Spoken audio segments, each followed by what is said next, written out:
By Benny Goodman of Jingle Bells.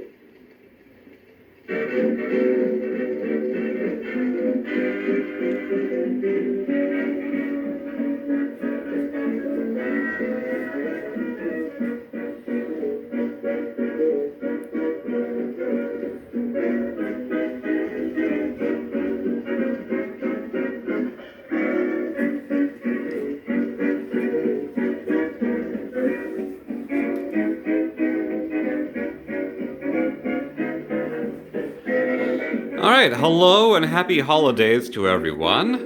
We're here in our little apartment in Fullerton, and I'm going to open up this wonderful gift that Jean got for me for Christmas. I have been a lover of trains my entire life. I haven't had a train set since I was a little kid, and now I'm entering middle age, which means I can play with trains again. All right, so this comes from Lionel Train. This is, of course, one of the biggest names in model trains, particularly in the U.S.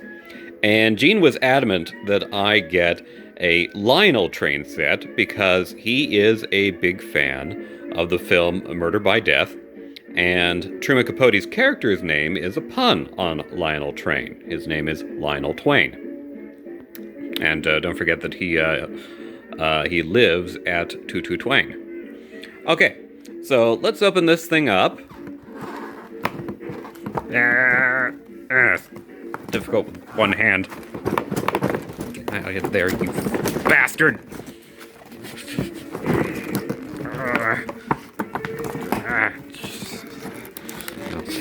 Fix your little fucking red rag. Use my elbow. There we go. All right. Okay, it all appears to still be in one piece. All right.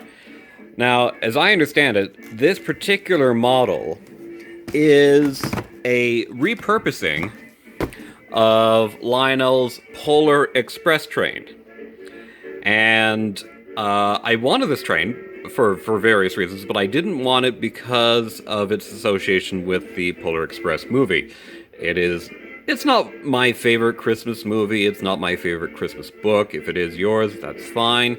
But I wanted something that could possibly be the starter train for a larger layout once I have the means and space for such a thing.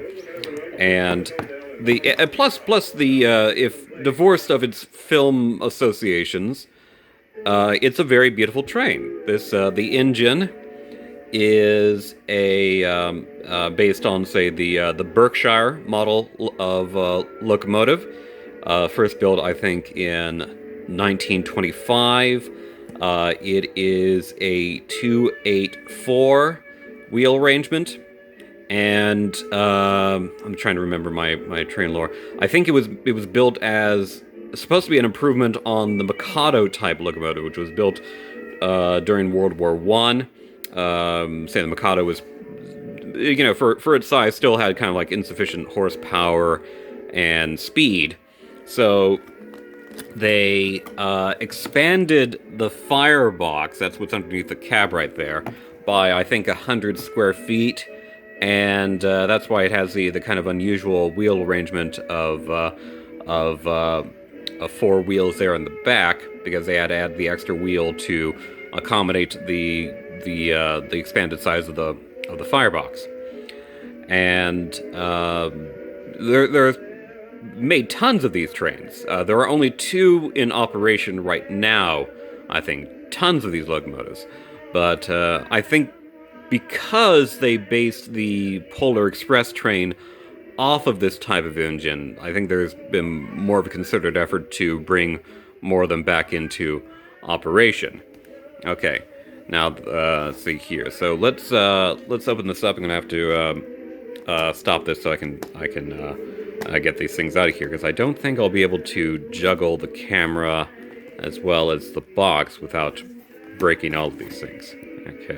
Okay, we're back. I was able to get this thing open. All right, now this thing here is supposed to control the sounds of the train, which is a new thing for me. I've never had, for all the train sets I've ever had when I was a kid, I never had anything like this. I didn't even have the kind of trains where you put a little bit of liquid in the smokestack and it would puff out a little bit. So this will be very interesting to set this up to see how this thing is going to work. Okay, so we're getting this open here. Okay, let's see here. Looks simple enough. Ooh. Oh, that is so beautiful. Okay, this will give you a little bit more of a clear view of the engine itself. Yeah, you can see how lengthy that firebox there is in the back. Oh, that's a glorious looking engine. I love it. I love it. This is actually my favorite period of locomotive construction. Say the early part of the very late 19th century, say first 30 years of the 20th century. That's kind of my time period for that. Okay. All right. So there's the engine. Okay. All right. So I'll put those guys over here. Oh yes. We're really starting to cook now. Oh God. Oh, this has so much romance for me. I should say that although I got this because it doesn't have its normal movie tie-in, I have to say, this kind of train right here. Couldn't you see this train pulling Nick and Nora Charles to San Francisco from New York, or from New York to San Francisco? I mean, it's certainly period appropriate for that. Definitely the engine. Say these would have been, say, all over America's railways, say in the 1930s. Now the coaches, I also think the coaches are based off of the coaches, the passenger cars in the Polar Express movie as well. I don't know exactly where they got the model for the coaches from. If it was from the same railway where they got the engine, I do not know. But I think the passenger cars are of a somewhat earlier vintage than the locomotive. The locomotive, like I said, first went into operation in the mid-1920s. I think the coaches maybe somewhere between like 1900 and 1920. I'm gonna place it like in the 1910s, somewhere around then, which is fine. Uh-oh. Don't sink any further there, please. Please don't sink any further. Yeesh. Okay. All right. Now, let's see here. So, and also another thing I like about it is that instead of it being, say, the train of the North Pole, it's of the Santa Fe Railway. And growing up here in California, say, feel very much connected to that railway. That railway, I believe, was first being built mid 19th century. I want to say like 1859 or 1860.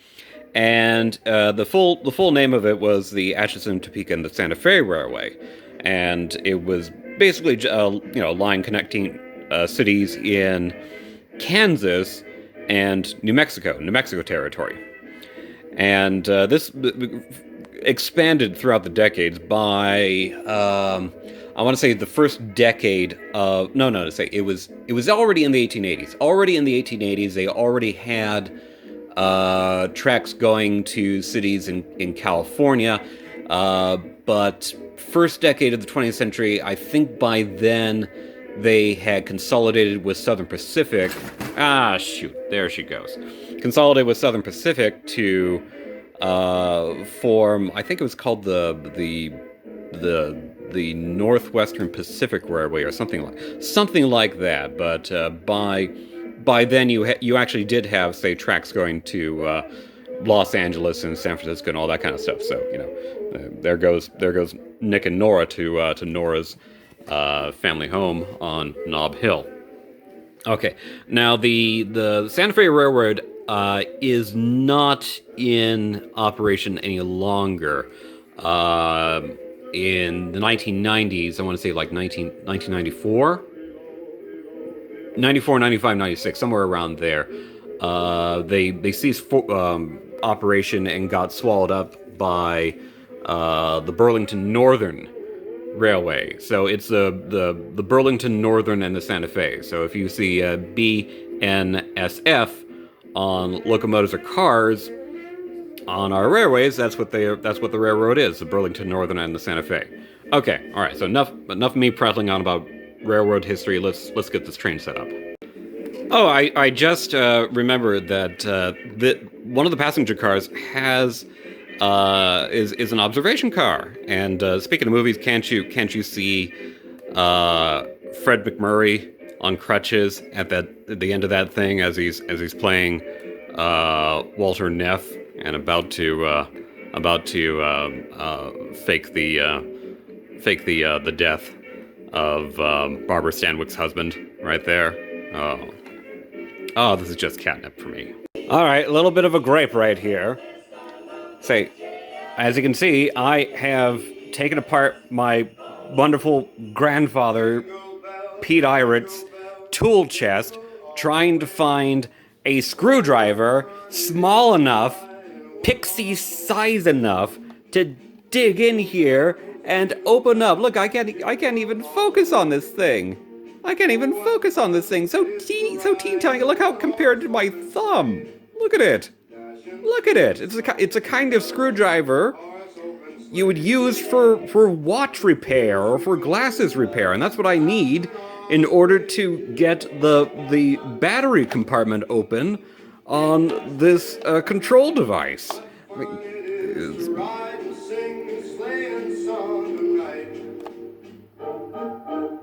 if it's something for kids, they're not gonna have something like this readily on hand. Well, what do I know? No, this is I'm dealing with 30 plus years of quote unquote progress since I was playing with trains. So who knows about, say, the kind of expectations you're supposed to have going into this kind of thing as both a child or a childish person like myself. But geez. All right, desperate times called for desperate measures, and I use this flathead screwdriver as leverage to just lift the lid off. I want to note that I also took out the other screws that were in these sockets right here, and I did that very easily with this normal Phillips head screwdriver. So why this one right here had to come from Munchkin Land, I have absolutely no clue. Now, what I'm going to do is put the batteries in and just tape the lid back on, and hopefully that'll work. It won't look the best, but I didn't get this thing for aesthetics. I got it to move a train. Okay, I seem to have got this working, but I wanted to show once again how I'm very much out of my depth when it comes to these newfangled trains. I wanted to show you what happens when I plug the track in. I should also note that these tracks are magnetic. They just sort of snap in place with each other, which was something that I did not expect to happen. Say, I remember having to just kind of like snap these things into little plastic connectors, which would break, and then you would really be screwed. Okay, so this is probably a smarter way of going about it. Okay, all right, so I'm plugging this thing in. Now, watch the train right here. So this guy's going in right here. Watch the train. Watch and listen as I get this in. All right, so the lights are going on, and now it's making a chirping sound. And I didn't know what the hell that was for, and that frightened me, because I'm very sensitive to noises. Okay, but as I found out, it's waiting for a signal right now, and so then I turn this on and look and hear what happens. All right, okay, we have a train. By the way, I didn't have to tape the back. I was I found out that the reason why... Oh, say no, it's still waiting for action, I guess. I found out the reason why it was so tenacious was because the screw was buried too deep. So it turns out I hadn't overly stripped the screw, so I was able to get it back in there. Okay, but I have it in loosely just in case. Okay, all right. So let's kind of like send the signal back to this guy. All right. Okay. All right. So this seems rather basic. Right here. Okay. So here I'm guessing is the whistle. Oh. Oh, that's glorious.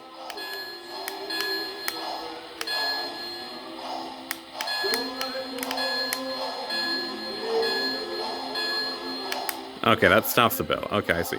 Let's get her moving. Okay.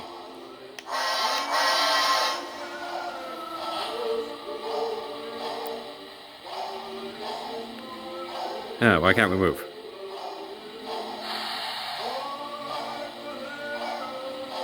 Let's see here. Am I supposed to do anything else? Oh, let me check and see if I'm not on the track. Hold on.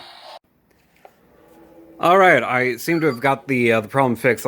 There was some wiring that was supposed to connect to the tender right there that I didn't see. So, all right, so let's turn this on.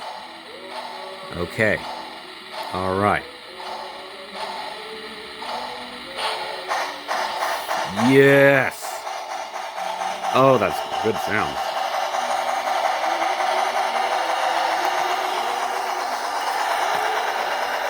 Let's pick up speed.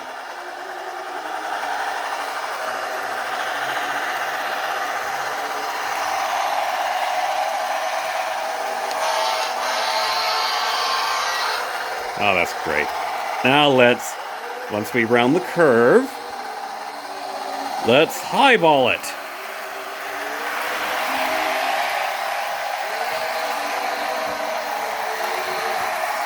Oh, that's great.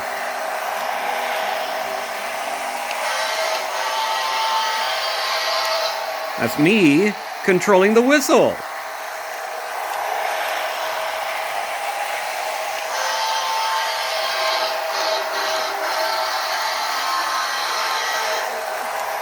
Oh, I love it. Okay. All right, we have the cars coupled, and the lights go on the instant you put them on the track, which I think is really neat. Okay, so.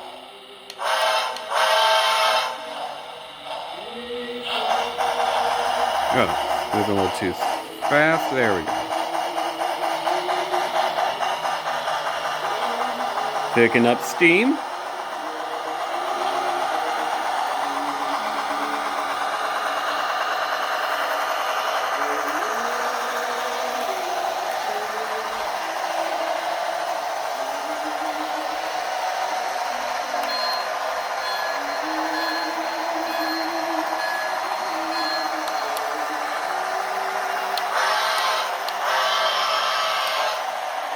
Now, top speed. Let's highball it. Yeah.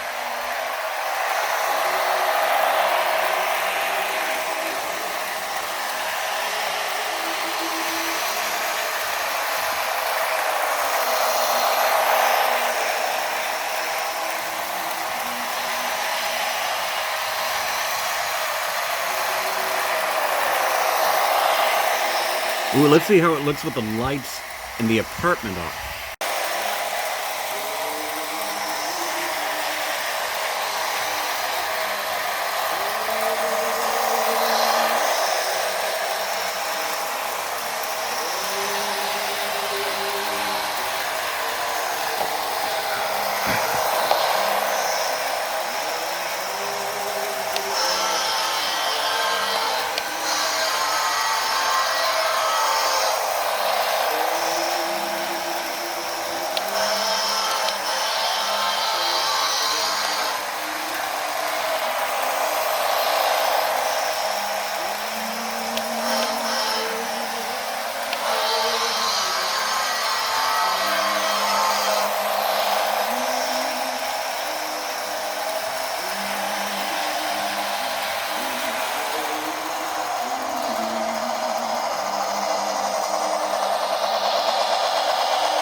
That's just me slowing it down. We're pulling into the station.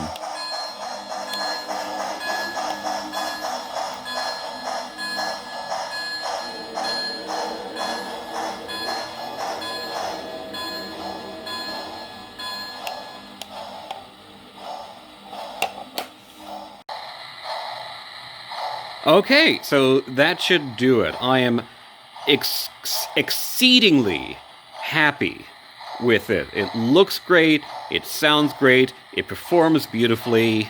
Little snafu with the controller aside, it was a joy putting it together, a joy, and such a joy watching it run.